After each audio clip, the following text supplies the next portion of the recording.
तलाक तलाक दूंगी, मगर मेरी एक शर्त है।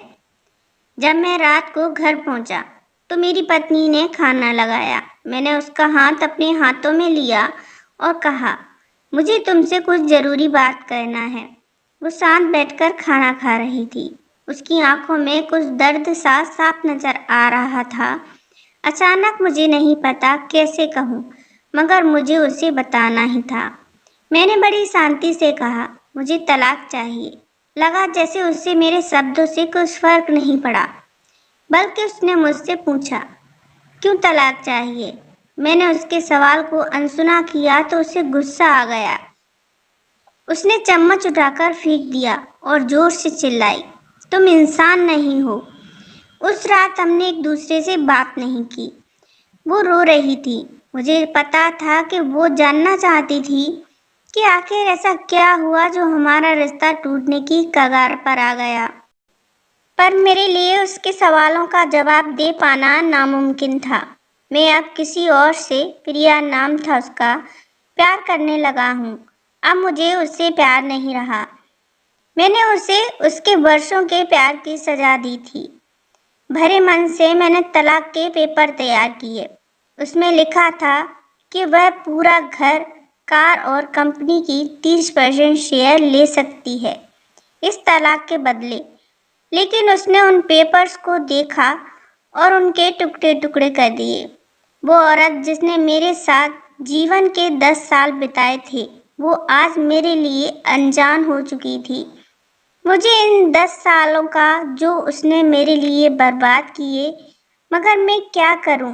जो हो चुका उसे मैं बदल नहीं सकता था, क्योंकि मैं किसी और से, अपनी पत्नी से भी ज्यादा प्यार करने लगा था। आखिरकार उसके सब्र का बांध टूट गया और वो फूट फूट कर मेरे सामने रोने लगी। मेरे लिए उसका रोना एक तरह से उसकी रिहाई की तरह ही था। तलाक की ये बात जो कई दिनों से मुझे परेशान कर रही थी, अब बिल्कुल साफ हो चुकी थी। अगले दिन मैं घर काफी लेट आया। मैंने देखा कि वो टेबल पर बैठकर कुछ लिख रही थी। मैंने शाम का खाना नहीं खाया था, लेकिन फिर भी मैं सीधे ऊपर जाकर अपने कमरे में सो गया, क्योंकि पूरा दिन प्रिया के साथ रहने और कई जगह घूमने के बाद थक गया था। वो शायद रात को उसी टेबल पर लिखते लिखते सो गई थी। सुबह उसने तलाक की शर्तें बताईं। वो मुझसे कुछ भी लेना नहीं चाहती थी। उसे सिर्फ तलाक से पहले 1 महीने का समय चाहिए था। उसने आग्रह किया कि इस महीने में हम दोनों वही पुराना वाला जीवन जिएं, जितना संभव हो सके, क्योंकि आने वाले महीने में हमारे बेटी की परीक्षा है।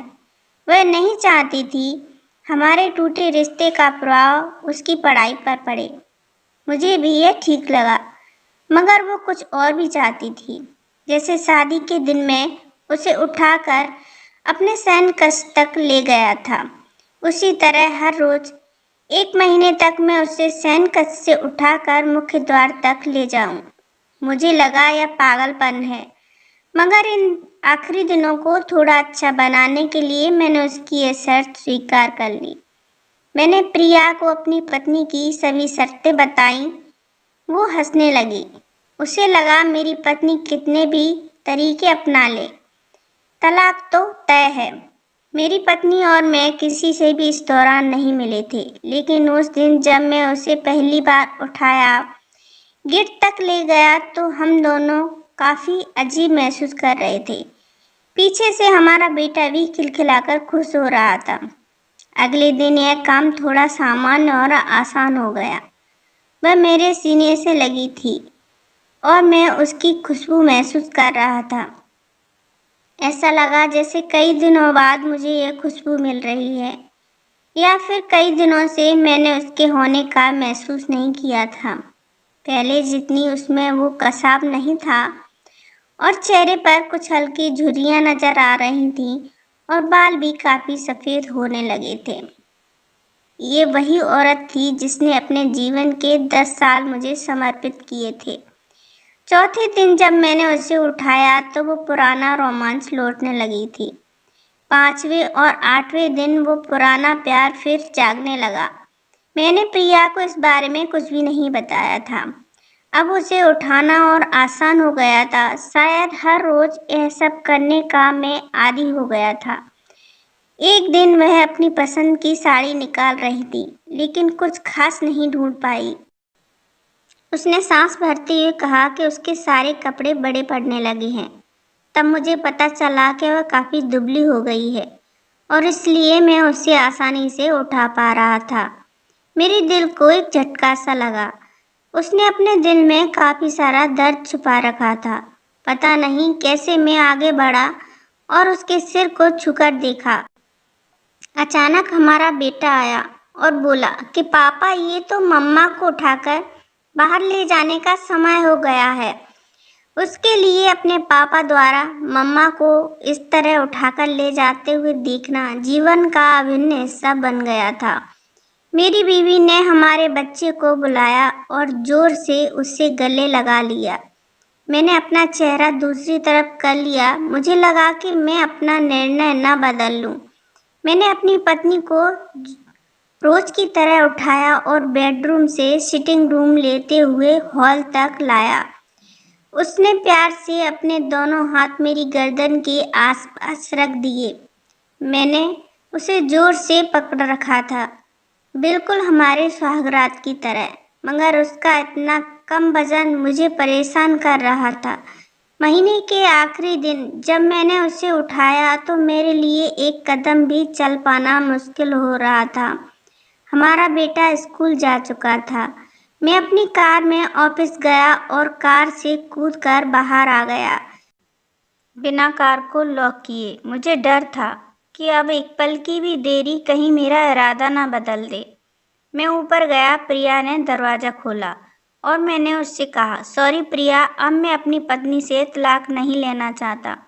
उसने मुझे देखा और मेरे सिर पर हाथ फेरकर कहा, तुम्हें बुखार तो नहीं है? मैंने उसका हाथ हटाया और कहा, सॉरी प्रिया, अब मुझे अपनी पत्नी से तलाक नहीं चाहिए। हमारी शादीशुदा जिंदगी शायद हम दोनों के ध्यान न देने की वजह से बोरिंग हो गई थी, लेकिन इसका मतलब यह कतई नहीं कि हम एक दूसरे से प्यार नहीं करते। अब मुझे एहसास हुआ है कि जिस दिन मैं उसे शादी करके अपने घर लाया था, उस दिन से जीवन के आखिरी दिन तक मुझे उसका साथ निभाना है। प्रिया के होश उड़ गए। उसने मुझे एक जोरदार चांटा जड़ दिया मेरे मुंह पर। वह रोने लगी और दरवाज़ा अंदर से बंद कर लिया। मैं सीढ़ियों से नीचे उतरा और आकर अपने कार में बैठ गया। आगे एक फूल वाले की दुकान पर रुका और अपनी प्यारी पत्नी के लिए एक सुंदर सा गुलदस्ता लिया। दुकानदार ने पूछा कि इस पर क्या लिखना है। मैंने मुस्कुराते हुए कहा कि मैं तुम्हें जीवन के आखिरी दिन तक यूं ही उठाता रहूँगा, मेरी अर्धांगिनी। उस शाम जब मैं घर आया, हाथों में गुलदस्ता लिए, मेरे चेहरे पर एक मुस्कान थी। मैं ऊपर अपने कमरे की तरफ भाग कर गया, लेकिन तब तक वह मुझे छोड़कर इस दुनिया से जा चुकी थी, हमेशा के लिए। वो कई महीनों से कैंसर से लड़ रही थी, लेकिन मैं प्रिया के साथ इतना खोया हुआ था कि कभी ध्यान ही नहीं रहा। उसे पता था वह जल्द ही मुझे छोड़कर जाने वाली है, इसलिए वह मुझे और मेरे बेटे के रिश्ते को टूटने से बचाना चाहती थी।